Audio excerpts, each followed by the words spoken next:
প্রয়াস রাখছি। ওয়া তাওফীকি ইল্লা বিল্লাহ। সম্মানিত শ্রোতা মণ্ডলী, হুজুর আকরাম সাল্লাল্লাহু আলাইহি ওয়াসাল্লামের আদর্শ বিশ্ব সমস্যার সমাধান সম্পর্কে বলতে গেলে আমাদেরকে আগেই দৃষ্টিপাত করতে হয় হুজুর সাল্লাল্লাহু আলাইহি ওয়াসাল্লামের উত্তম আদর্শের দিকে। সম্মানিত শ্রোতা মণ্ডলী, হুজুর আকরাম সাল্লাল্লাহু আলাইহি ওয়াসাল্লামের আদর্শ সম্পর্কে বলতে গেলে আমাকে আগেই বলতে হয় বিশ্ববরেণ্য লেখক মাইকেল এলসাহারের কথা। তিনি তার বই দ্য 100 তথা 100 মনীষীর জীবন চরিত্র লিখতে গিয়ে তিনি তার সুপ্রসারিত চিন্তা ভাবনা দ্বারা দেখলেন যে আমার এই 100 মনীষীর জীবন চরিত্রের আলোচনার বইটা যদি শুরু করতেই হয় তাহলে মুসলমানদের নবী হযরত মুহাম্মদ সাল্লাল্লাহু আলাইহি ওয়াসাল্লামের আদর্শ দিয়েই শুরু করতে হবে, তবেই এই বইয়ের সার্থকতা আসবে। সাল্লাল্লাহু আলাইহি ওয়াসাল্লাম তিনি এমন একজন মহামানব যার আদর্শ ইসলাম ধর্ম অবলম্বী মানুষদের গণ্ডি অতিক্রম করে বেধর্মীদের জগতেও আলোড়ন সৃষ্টি করেছে। শুধু তাই নয়, আজ থেকে প্রায় 1000 বছর পূর্বে গোটা পৃথিবী যখন ঘোর অন্ধকার মনীষার কৃষ্ণ রেখায় আচ্ছাদিত ছিল, মানব সমাজ যখন শান্তির দাবানলে দাউ দাউ করে চলছিল, ঠিক এমনই একটি কঠিন যুগে আগমন করে অন্ধকারের দুর্যোগীরাই নিমজ্জিত মানব জাতিকে ইসলামের সুশীতল ছায়াতলে নিয়ে এসেছিলেন কেবলই তার মহান চরিত্রের দ্বারা।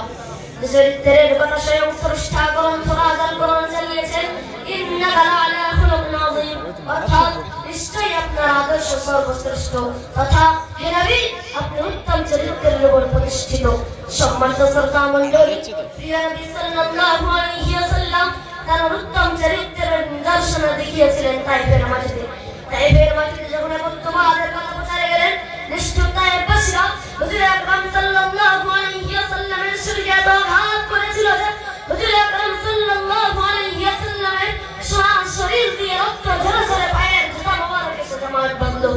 সেই সময় জিবরিল আমিন আলাইহি ওয়াসাল্লাম এসে বললেন, ইয়া রাসূলুল্লাহ, ইয়া হাবিবাল্লাহ, হুজুর আপনি যদি আমাকে একবার হুকুম দেন আমি জিবরাইল ওটা তায়েফবাসীকে পাহাড় চাপা দিয়ে ধ্বংস করে দেব। সেই সময় মানবতার নবী আমার বলেছিলেন, হে ভাই জিবরাইল, আল্লাহ আমাকে দুনিয়ায় দোয়া করার জন্য পাঠায়নি, বরং আল্লাহ আমাকে পাঠিয়েছেন ওয়া আরসালনাকা ইল্লা রাহমাতাল লিল আলামিন, অর্থাৎ সমগ্র বিশ্ব জাহানের জন্য রহমত স্বরূপ করে। এমন আদর্শের জন্যই তো তিনি মহান। প্রিয় নবী সাল্লাল্লাহু আলাইহি ওয়াসাল্লাম তার 63 বছর জীবন চরিত্রে যে উত্তম অনুপম আদর্শের তিউরি মানব সমাজকে উপহার দিয়েছেন তা শিশু কিশোর আবার বৃদ্ধা বনিতা সকলের জন্য মডেল। তিনি একদিকে ছিলেন যেমন দয়ালু, ঠিক অপরদিকে ছিলেন অন্যায়ের বিরুদ্ধে কঠোর মনোভাবাপন্ন। কিন্তু তিনি প্রতিশোধে বিশ্বাস ছিলেন না। শত্রুর পক্ষকে হাতের মুঠোয় পাওয়া সত্ত্বেও তিনি দীপ্ত কণ্ঠে দোয়ার ঘোষণা করে দিয়েছিলেন মক্কা বিজয়ের দিন। এমন আদর্শের কারণেই তো তিনি বিশ্ব সমাজে আসন দখল করেছেন শ্রেষ্ঠত্বের। সুধী শ্রোতা মণ্ডলী, হুজুর আকরাম সাল্লাল্লাহু আলাইহি ওয়াসাল্লাম তার আপন আদর্শ প্রসঙ্গে তিনি নিজেই বলেছেন, বুইসতু লিউতাম্মিমা মাকারিমাল আখলাক, অর্থাৎ আমি প্রেরিত হয়েছি উত্তম চরিত্রকে পূর্ণতায় পৌঁছাবার জন্য। সম্মানিত শ্রোতা মণ্ডলী, পরিশেষে আপনাদের দৃষ্টি আকর্ষণ করে বলতে চাই, রাসূলুল্লাহ সাল্লাল্লাহু আলাইহি ওয়াসাল্লামের আদর্শে বিশ্ব সমস্যার সমাধান করতে হলে আমাদেরকে চোখ রাখতে হবে সাহাবীদের সন্ন্যাসের ইতিহাসের উপর। সাহাবীরা রাসূলুল্লাহ সাল্লাল্লাহু আলাইহি ওয়াসাল্লামের নীতি নৈতিকতা ও আদর্শকে পরিপূর্ণ করে তদানীন্তনকালে অশান্তির আগুনে দাউ দাউ করে জ্বলতে থাকা অশান্ত পরিবেশকে শান্ত করেছিলেন। শুধু তাই নয়, তৎকালীন সময়ে গোটা বিশ্বের সুপ্রিম কোর্ট রোমান সাম্রাজ্য পারস্য সাম্রাজ্যের মতো বড় বড় এম্পায়ারকে জয় করতে সক্ষম হয়েছিলেন।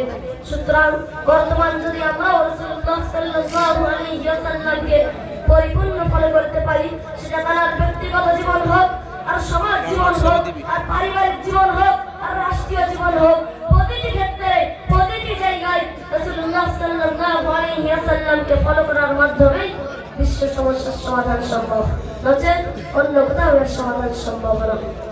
সুতরাং জীবন চলার পথ আলোকিত করতে হলে আমাদেরকে দরকার হুজুর আকরাম সাল্লাল্লাহু আলাইহি ওয়াসাল্লামের আদর্শ দেওয়া। আল্লাহ তাআলা তৌফিক দান করুন। তাই পরিশেষে কবির ভাষায় বলি, সুখ শান্তির জীবন তুমি যদি ফিরে পেতে চাও তবে মুহাম্মাদি আদর্শকে আপন করে নাও।